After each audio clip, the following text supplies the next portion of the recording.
So, Julianna, this show is terrifying. Yeah, that's a good, perfect word for it. Tell us a little bit about what made you want to get involved in it. I didn't, to be honest with you. I've worked with Ridley Scott for 7 years on The Good Wife, and they sent me this script, and they sent me the first 4. I couldn't put it down, and then I ran and got the book, and I couldn't put that down. A horrible read before bed. Don't do it. But I couldn't believe that the story was true, and I had never heard about it. I didn't know about it. I know that many people had read the book, but it wasn't something I would have picked up. That's not my kind of reading. And I just was fascinated by this character and this woman who was up against everything just to try to save America from an Ebola outbreak. And I was also baffled that at the time, it was 2018, that I was still reading stories about Ebola, and that it's a global problem, and we still haven't conquered it. Yeah, I mean, one of the terrifying things about it, I watched the first couple of episodes, and then thought, wait a second, this actually happened. Right. So at first it's a thriller, right? Because you're watching it and you're like, oh my God, what's going to happen? And then it's a horror movie because you realize this is true. And I mean, from just a couple of years ago, where there was another Ebola scare, I remember in Texas? Was it Texas? I think it was, yeah. And all those doctors who were quarantined, and you're thinking like, wait a second, how wide-reaching is this going to become? Right, and I guess for me, what attracted me to it, aside from the fact that Kelly and Brian wrote a great script, and that Linda Obst and Ridley Scott had been trying to make this for 25 years as a film, which I actually think it was a lovely silver lining in that it needed 6 episodes. You can't tell this story in 2 episodes. You just can't. It's too complex and it's too meaningful. What I loved about it was, I wish I was smart enough to be a scientist. I don't have that gene. But what I do have is the ability to shine a spotlight on the fact that we live in a world of science deniers and ridiculous people who know nothing of what they speak and are doubting people who do know what they need to do in order to try and figure out the research to get a vaccine or a cure, and to know that just because it's in Africa doesn't mean it doesn't affect us. It's just such narrow-minded thinking, and it drives me crazy. And I thought, okay, stop complaining and make something that might elevate this subject matter and shine a light on it. That's all I can do, because I'm not a doctor. You play one on TV, though. I played a nurse and now a pathologist. But yeah, I feel like it's an important story to be told, and I don't think anyone really knew that this happened, that Ebola hit U.S. soil in 1989, and we had no protocols. I think you mentioned not being a doctor, of course, but you sell it very effectively. And one of the things I liked about this show was the way that it can explain all these complicated scientific and medical facts in a very easily digestible way. And so I wonder, was that difficult for you to kind of like wrap your own tongue around, or? Yes. I want to say no, it was easy. Medical dialogue, people always ask me what's easier, lawyer dialogue or medical dialogue. By far, lawyer dialogue. Even though you're doing 9-page summations sometimes, I can make heads or tails of what I'm saying. I can weave together a sentence and understand, A goes to B, B goes to C. But with scientific and medical dialogue, I don't know anything. So, and I want it to sound real. So this particular job, I think also because I was in a hazmat suit and didn't really realize until it was too late that I'm severely claustrophobic. On top of which is interesting, it takes a lot of concentration to be on the set. There's a lot of people. Hopefully you've done your homework and you've learned your lines and you understand basically what you're saying, even though immunofluorescence doesn't roll off the tongue. Biohazard level 4 labs it's not my daily dialogue. what I didn't take into consideration is that in these hazmat suits, there's 2 built-in fans in the back to keep air circulating, and there's this constant whir. So it's like trying to write a book while there's construction, a jackhammer outside your apartment. You can't. Your brain gets scrambled. On top of which, when me and Topher would be in the lab, I couldn't hear him. I knew he had a line, and I would get out this really tough dialogue, and then I'd look over, and of course he's in the same suit, and I'm like, and of course they can see me on camera saying that. But you know, there were a lot of hand signals because I couldn't even hear when they said cut. So that was isolating. It's a very strange feeling, not to be able to. It's confining. You can't, if you have an itch, you can't suddenly scratch it. If your hair suddenly in your, you know, it's just, you feel like you're in a straitjacket on top of the whirling. So the scientific dialogue that I had to say, I would tell you this, doing The Good Wife for 7 years with a small child and being exhausted was 10 times easier than learning the scientific dialogue in a hazmat suit. And I made it known. I usually just quietly weep to myself at the end of the day. Yeah. But I'm embarrassed to tell you, I cried 3 times on camera in that suit because I just couldn't take it. There's this very subtle sexism in a lot of scenes where, Yeah. I mean, not only do you have people doubting doctors, but just the fact that you're a woman telling these powerful men, like, listen, this is serious. You know, there's, in ways that are both subtle and overt, of like, oh, well, isn't that cute? But, you know, you don't really know what you're talking Right. about. Can you talk a bit about that element to it? Absolutely. I mean, first of all, so in 1989, she was the only woman in the field, and she was at the top of her field. And I don't know if you've seen the first 2 episodes, I forget what episode, I think it's 3 or 4, where she finally gets permission to go into this monkey house in Reston, Virginia, and euthanize 400 monkeys, which is horrible. But she needs to do it because it's spreading. And Ebola, now it's changed, it has a 50% fatality rate. Ebola Zaire has a 90% fatality rate, and that's what she thought it was. She wasn't sure. And she needed to get the tissue so she could dissect it and look at it under a microscope and figure out what it was and hopefully find a cure or vaccine. There is no cure or vaccine at that time. Now there's a vaccine, but it's still taking people's lives.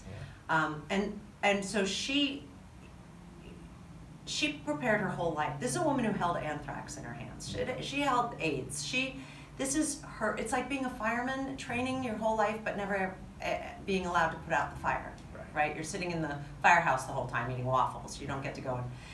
And when she finally gets the okay after just fighting her way to be heard, her own husband gets scared and arranges with the general not to have her go in. That he'll go in for her when he doesn't know what she knows. That is such a blow on so many levels. And as a woman, it's just undermining. You know, it's undermining your credibility, your reliability, your skills. And she doesn't take it lightly. She reams him out and just says, this is the day I've been trained for. How dare you? And yet, he goes in instead of her. He ends up collapsing in exhaustion, and she ends up being able to get in there. But not after, you know, already, I think 10 hours had gone by, and every minute is precious, because also she's bringing in young cadets that she's trained, not him. She's done the training. And I think it's one of those things where you think, oh, well, now we're in 2019, maybe things have surely changed now. And they are slowly, but it's still a battle. Yeah. It still is, you know, we're still considered the weaker sex. It's still a fight, and I think Nancy Jax would never look at herself. I've had the pleasure of talking to her and emailing with her, and I text with her now. She saw the first 2 episodes. I was so nervous, but they loved it. Her and Jerry loved it, and her family. But she would never look at herself as a hero at all. She was just doing her job, and she loved her job. Yeah. And she kept getting these, you know, stumbling blocks that she'd have to like climb over the wall to get to the other side. It's Ginger Rogers and Fred Astaire, right? Yeah. It's tap dancing backwards in high heels. Yeah. I was actually going to ask, I mean, you mentioned the real doctor, Nancy Jackson. I was going to ask if you had met her and before filming and gleaned anything from her at all. I actually, I'm going to meet her next month. We're Oh, going to okay. actually premiere it at USAMRID, Mm-hmm. which is going to be my most scary premiere because those are all the people that are in Yeah. these labs, you know, Yeah. and they're the people I want the approval from. Right. But so she was, she lives in Kansas, but I did get to speak to her. She was very generous with her time because I was asking her, you know, I kept saying, I'm sorry, this might sound like a ridiculous question, but what kind of shoes did you wear? Yeah. But it's important because, so she's a colonel in the Army, but she's working in biohazard level 4 labs.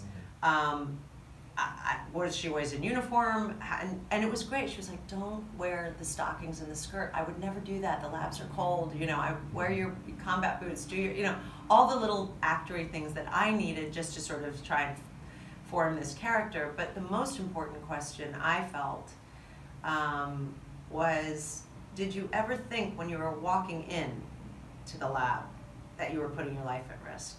Was that a question in your mind? Did you think of your children? Did you think of Jerry? Did you think of your father? All the animals, they had a lot of animals in their house. They met in veterinarian school, her and Jerry. And she said, no.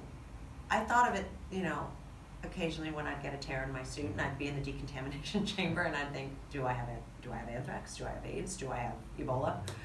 Those were the moments where it hits you, but not going in. Going in, I was just excited to do my work. And it allowed me to detach from Julianna's anxiety about life and death, you know, and understand it's the same feeling that I get when I'm in front of a camera or on stage. You know, that's my passion. That's what I love. So she really helped me break it down that way, and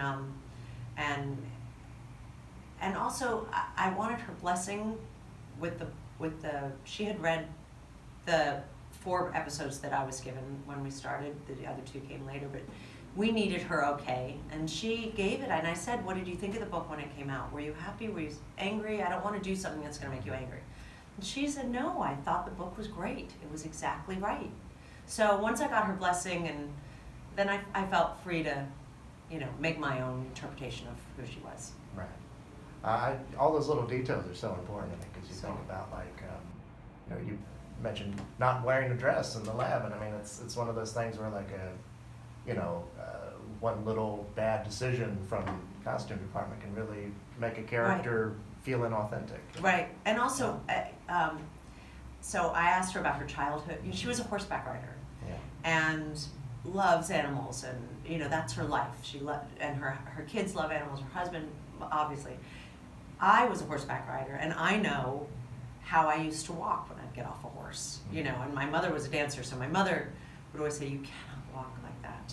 You must," you know, and to the point where it's, you know, I started walking like a duck to try and please her. But I know that horseback riders walk a little bit pigeon-toed and a little bit, and it helped me just change her walk. And she always said she was happiest when she was in her camouflage. And you know, the second I went into the costume fitting, I said, no, don't put her in that. She only wore a uniform when she was presenting. Put her in her camouflage. This is a tomboy. She was a tomboy through and through. And I want to portray her like that. So it was very helpful. Of course, my favorite days on set was when I was in my camouflage. Right. So comfortable compared to a hazmat suit. But I asked her, the one thing I couldn't deliver, I mean, you wouldn't know by watching it, but I asked her about the hazmat suits because I was having such a difficult time. And she said that was her safe place. She loved being in a hazmat suit. Because it was quiet. For her, it was getting away from everything and just doing her work. But of course, she's not memorizing crazy lines, and those lines are easy for her because it's what she does. It's her real life It's her dialogue. life. It's her real life dialogue. Yeah. For me, you know, I said, really? She goes, at first the hazmat suits felt cumbersome, and they weigh 50 pounds. They're heavy. And we'd modeled ours exactly off. Maybe now they're lighter, I'm sure. In time they've gotten lighter. But she loved being in there. She said it was a calm place for her. So, Well, I think you sell it pretty well. I think it's in the first episode where you're with that young cadet, and he's the one freaking out, you know, and you're very calm Yeah. Because it's all very routine for you. I love that scene because I think it was so important in the writing to show what happens before you get in the hazmat suit. You rarely see that, and you can see her joy in bringing in a newbie and showing them. And one of the things that she always did is make sure to look them in the eye and see their pupils and make sure that they're there, because a lot of people do panic and do claw at the suit and need to get out. Yeah. Like you. Like me. But yeah, I think that was a very well done scene, and then just even seeing the black light and being able to understand that how you put the tape around and always have extra things, and she's a teacher. Yeah. Ultimately, It reminded me a lot of that scene in Silence of the Lambs when Clarice is meeting Hannibal Lecter for the first time, and it's just like you're going layer by layer down into the hot zone, and you're terrified of what's going to be on the other side of that door. Right. Yeah, that's great. I never thought of it that way. Thank you. You're a multiple Emmy winner for The Good Wife and ER. What has that recognition meant for you in your career? Well, it's a fairy tale. Yeah. I mean, it is, and anyone who denies that is lying, or they should get out of the business. I mean, it's so lovely. At the same time, I feel like awards do that strange thing, and I would love to change it 1 year to have the same part played by 5 actresses and then judge it, because it's about the writing and the characters, and they're all so different from each other. How do you judge that? It's like a race. You either with athletics, you either win or you don't win. But with acting, it's art, So it's your interpretation of something, and I think it's been a wonderful template for me in terms of business. Right? It's great for business when you win an award because you have a title now. But Richard Burton never won an Academy Award. Truly one of the greatest acting treasures we had. So how do you judge that? So in that way, I don't take it too seriously, but with anytime I'm doing a deal, it sure helps, But I wouldn't, I can't value my life on that because it's a fleeting moment and it's great for business, but it doesn't mean that the other person who was up for an Emmy that year who didn't win, maybe the writing just wasn't as good. I got lucky with great writing, and I'm not trying to be humble here. I'm just saying it's sort of a strange confluence of events. Show, character, writing, timing, and I got lucky with all of it. I think Bogart was, he said when he was nominated for Casablanca, they should have all 5 of us play Hamlet and then see. That's my point, because how do you judge that, It's like judging someone running a triathlon and someone doing, just a half marathon. It doesn't make sense, You all have to do the triathlon. So it's just one of those things, but it's great in terms of, like, especially this for me, what awards mean ultimately is they get a spotlight. The same way I'm trying to give a spotlight to the Ebola crisis and to shine a light on something that I think is a global crisis. It's great because if people like you and in the media see something they like, they'll write about it and then people will watch it. And that's, to me, the most important part of the whole award situation. Same with film, oftentimes I go, so-and-so was, I didn't hear of that movie. Oh, I'm going to go watch it. It's great for business. And I think ultimately we want everyone to see our work, unless you're really embarrassed about your work. I can't imagine you'd be pushing it, but it's a good business thing, ultimately. Well, Julianna, thank you so much. Thank you. Congratulations on the show. Thanks a lot.